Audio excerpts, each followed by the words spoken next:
ನಮಸ್ಕಾರ, ಶುಭೋದಯ ಪ್ರೀತಿಯ ವೀಕ್ಷಕರೆಲ್ಲರಿಗೂ ಇವತ್ತಿನ ಸಂಕಲ್ಪ ಸುದ್ದಿ ವಿಶೇಷ ಕಾರ್ಯಕ್ರಮಕ್ಕೆ ಆತ್ಮೀಯ ಪ್ರೀತಿಯ ಸ್ವಾಗತ ಹೇಳ್ತಾ ಇರೋದು ನಾನು ಅನುಷಾ. ಇನ್ನು ಇವತ್ತಿನ ಕಾರ್ಯಕ್ರಮದಲ್ಲಿ ನಮ್ಮ ಜೊತೆಲಿದ್ದಾರೆ ಆಧ್ಯಾತ್ಮಿಕ ಚಿಂತಕರು, ಸ್ಪಿರಿಚುವಲ್ ಗುರು ಡಾಕ್ಟರ್ ವಿಷ್ಣು ದತ್ತ ಗುರುಜಿಯವರು. ಗುರುಗಳನ್ನ ಕಾರ್ಯಕ್ರಮಕ್ಕೆ ಬರ್ಮಾಡ್ಕೊಳ್ಳೋಣ. ನಮಸ್ತೆ ಗುರುಗಳೇ, ಕಾರ್ಯಕ್ರಮಕ್ಕೆ ಭಕ್ತಿಯ ಸ್ವಾಗತ. ಇವತ್ತು ಬಹಳ ವಿಶೇಷವಾಗಿರುವಂಥ ದಿವಸ, ವೈಕುಂಠ ಏಕಾದಶಿ. ಎಲ್ಲೆಡೆ ಒಂದು ರೀತಿಯಾಗಿರುವಂಥ ದೇವಸ್ಥಾನಗಳಲ್ಲಿ ಕ್ಯೂಗಳು ನಿಂತಿರ್ತಾರೆ ಅಂತ ಹೇಳ್ಬೋದು. ಸಾಕಷ್ಟು ರೀತಿಯಾಗಿರುವಂಥ ಒಂದು ಕಲ್ಪನೆಗಳು ಕೂಡ ಇದೆ. ಎಲ್ಲೋ ಒಂದು ಕಡೆ ಈ ದಿನ ಯಾರಾದರೂ ಹೋಗ್ಬಿಟ್ರು ಅಂತಂದರೆ ಅವರು ಸ್ವರ್ಗದ ಬಾಗಿಲು ತೆಗೆದಿರುತ್ತೆ, ಹೋಗ್ತಾರೆ ಅಂತ ಈ ರೀತಿ ಕೂಡ ಸಾಕಷ್ಟು ಜನ ಅಂದ್ಕೊಂಡಿರ್ತಾರೆ. ಆದರೆ ಇದೆಲ್ಲದರಲ್ಲೂ ಎಷ್ಟು ಸತ್ಯಾಂಶ ಇದೆ ಏನು ಅನ್ನೋದು ಗೊತ್ತಿಲ್ಲ ಗುರುಗಳೇ. ಈ ವೈಕುಂಠ ಏಕಾದಶಿಯ ವಿಶೇಷತೆ ಏನು, ಇದ್ರ ಬಗ್ಗೆ ಇವತ್ತಿನ ಕಾರ್ಯಕ್ರಮದಲ್ಲಿ ವೀಕ್ಷಕರಿಗೆ ತಿಳಿಸ್ಕೊಡಿ. ಓಂ ವಿಶ್ವಸ್ಮೈ ನಮಃ. ಪ್ರೀತಿಯ ಬಂಧುಗಳೇ, ಓಂ ನಾರಾಯಣಾಯ ವಿದ್ಮಹೆ ವಾಸುದೇವಾಯ ಧೀಮಹಿ ತನ್ನೋ ವಿಷ್ಣು ಪ್ರಚೋದಯಾತ್. ಓಂ ನಿರಂಜನಾಯ ವಿದ್ಮಹೆ ನಿರಾಭಾಸಾಯ ಧೀಮಹಿ ತನ್ನೋ ಶ್ರೀನಿವಾಸ ಪ್ರಚೋದಯಾತ್. ಓಂ ಮಹಾದೇವ್ಯೇ ಚ ವಿದ್ಮಹೆ ವಿಷ್ಣು ಪತ್ನೇ ಚ ಧೀಮಹಿ ತನ್ನೋ ಲಕ್ಷ್ಮಿ ಪ್ರಚೋದಯಾತ್. ಓಂ ಧನುರ್ಧರಾಯೈ ಚ ವಿದ್ಮಹೆ ಸರ್ವಸಿದ್ಧೇ ಚ ಧೀಮಹಿ ತನ್ನೋ ಧರಾ ಪ್ರಚೋದಯಾತ್. ಶ್ರೀ ಭೂನೀಳಾ ಸಮೇತ ಶ್ರೀನಿವಾಸ ಕೃಪಾಕಟಾಕ್ಷ ಸಿದ್ಧಿರಸ್ತು. ಪ್ರೀತಿಯ ಭಕ್ತಿಗಳೇ, ವೈಕುಂಠ ಏಕಾದಶಿ ಪ್ರತಿ ತಿಂಗಳು ಬರತಕ್ಕಂತಹ 2 ಏಕಾದಶಿಗಳನ್ನು ಮನುಷ್ಯ ಆದವನು ಮಾಡಲೇಬೇಕು, ಮಾಡಿಯೇ ತೀರಬೇಕು. ಇಲ್ಲಿ ಯಾವುದೇ ರೀತಿಯ ಲಿಂಗಭೇದ ಜಾತಿ ಭೇದಗಳು ಇಲ್ಲದೆ 2 ಏಕಾದಶಿಗಳೊಂದು ನಿಮ್ಮ ಬಾಡಿ ಟೋಟಲ್ ಆಗಿ ಕಾಯಕಲ್ಪ ಆಗಬೇಕು ಅಂತಂದರೆ ನೀವು ಸರ್ವಿಸ್ ಮಾಡಿಸ್ಬೇಕಂದ್ರೆ ಖಾಲಿ ಇರಬೇಕಂತ ಏಕಾದಶಿಗೆ. ಇನ್ನು ಏಕಾದಶಿಯ ವೈಜ್ಞಾನಿಕ ಪ್ಲಸ್ ಆಧ್ಯಾತ್ಮಿಕ ಎರಡೂ ಕೂಡ ಹೇಳತಕ್ಕಂಥದ್ದಿದೆ.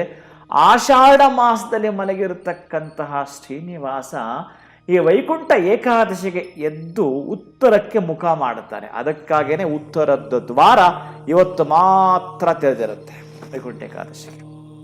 ಇನ್ನೆಂದೂ ಆ ಬಾಗಿಲು ನೀವು ತೆರೆಯಲಿಕ್ಕೆ ಸಾಧ್ಯವೇ ಇಲ್ಲ. ನೀವು ಯಾವುದೇ ಶ್ರೀನಿವಾಸನ ದೇವಸ್ಥಾನಕ್ಕೆ ಹೋದರೂ ಅಪ್ಪಿತಪ್ಪಿಯೂ ಕೂಡ ತೆಗೆಯೋದಿಲ್ಲ ಆ ಬಾಗಿಲನ್ನು. ಸುಮ್ಮನೆ ಏನಾದರೂ ಅದು ಇದು ಮಾಡೋಣ, ಸಾಧ್ಯವೇ ಇಲ್ಲ. ನೀವು ವೈಕುಂಠದ ದ್ವಾರವನ್ನು ನೀವೇನಾದರೂ ದರ್ಶನ ಮಾಡ್ಕೋಬೇಕಂತಂದರೆ ಸ್ವರ್ಗ ಪ್ರಾಪ್ತಿ ಅಂತ ಹೇಳ್ತಾರಲ್ಲ. ಏನು ಸ್ವರ್ಗ ಪ್ರಾಪ್ತಿ ಅಂತಂದರೆ, ಬಹುಶಃ ನಾವು ಮಾಡಿರುವಂತಹದ್ದು ಪಾಪಕರ್ಮಗಳು ಗೊತ್ತಿದ್ದೋ ಗೊತ್ತಿಲ್ಲದೋ ಮಾಡಿರತಕ್ಕಂತಹದ್ದು ನಮ್ಮಲ್ಲಿ ಲವಶೇಷವಾದರೂ ಉಳ್ಕೊಂಡಿದ್ರೂ ಕೂಡ ಅದು ಸಂಪೂರ್ಣವಾಗಿ ನಮ್ಮನ್ನು ಅಂತಹ ಕಷ್ಟದ ಕೋಟಲೆಗಳಿಂದ ತೊಳೆದು ಆ ಸ್ವರ್ಗದಲ್ಲಿ ಹೋದಾಗ ಸ್ವಲ್ಪ ಸಮಾಧಾನವಾಗಿ ಸುಖ ಇದೆ. ಸ್ವರ್ಗದಲ್ಲಿ ಏನಿದೆ ಗೊತ್ತಾ? ಆನಂದ ಅಷ್ಟೇ ಇರೋದು. ಇನ್ನು ಸ್ವರ್ಗ ಅಂದರೆ ಇನ್ನೇನೇನೋ ವರ್ಣನೆ ಬೇಡ. ಇಲ್ಲಿ ಸ್ವರ್ಗದಲ್ಲಿರ್ತಕ್ಕಂತಹದ್ದು ಆನಂದ. ಅದಕ್ಕೆ ವಿರುದ್ಧ ಪದ ಹುಡುಕಿ ನೋಡೋಣ, ಸಾಧ್ಯವೇ ಇಲ್ಲ. ಎಲ್ಲದಕ್ಕೂ ವಿರುದ್ಧ ಪದ ಸಿಗುತ್ತೆ ನಿಮಗೆ. ಹಾಲು ಅದರ ವಿರುದ್ಧ ಪದ ವಿಷ ಅಂತ ಸಿಗ್ಬೋದು, ಬೇರೆ ಏನು ಬೇಕಾ ಸಿಗ್ಬೋದು, ಎಂತಹದ್ದು ಬೇಕಾದರೂ ಸಿಕ್ಕಿಬಿಡುತ್ತೆ ನಿಮಗೆ. ಇದಕ್ಕೆ ಆನಂದ ಅನ್ನೋ ಪದಕ್ಕೆ ವಿರುದ್ಧ ಪದ ಇಲ್ಲ. ಅದಕ್ಕೆ ನಾನೇನು ಹೇಳ್ತೀನಿ ಅಂತಂದರೆ, ಸ್ವರ್ಗದಲ್ಲಿ ಅದಿದೆ, ಅದು ಬಿಟ್ಟರೆ ಇನ್ನೊಂದೇನು ಇಲ್ಲ ಅಲ್ಲಿ.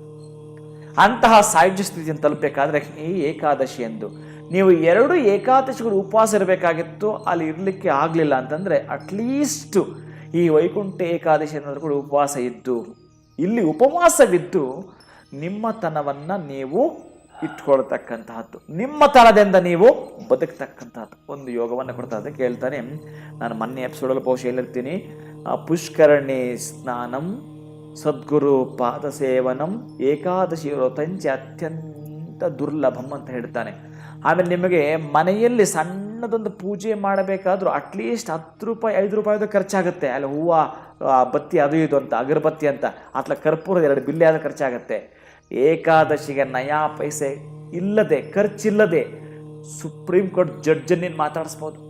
ನೀನು ಪರವಾಗಿ ಅವನೊಬ್ಬ ಒಪ್ಕೊಂಡ್ರೆ ಕೋಟಿಗಟ್ಟಲೆ ಆಸ್ತಿ ಬರುತ್ತಂತೆ ನಿನಗೆ. ಅವನೊಬ್ಬ ಒಪ್ಕೊಂಡ್ರೆ ನಿಮ್ದು ಯಾವುದೋ 20 ವರ್ಷಗಳ ಕೇಸ್.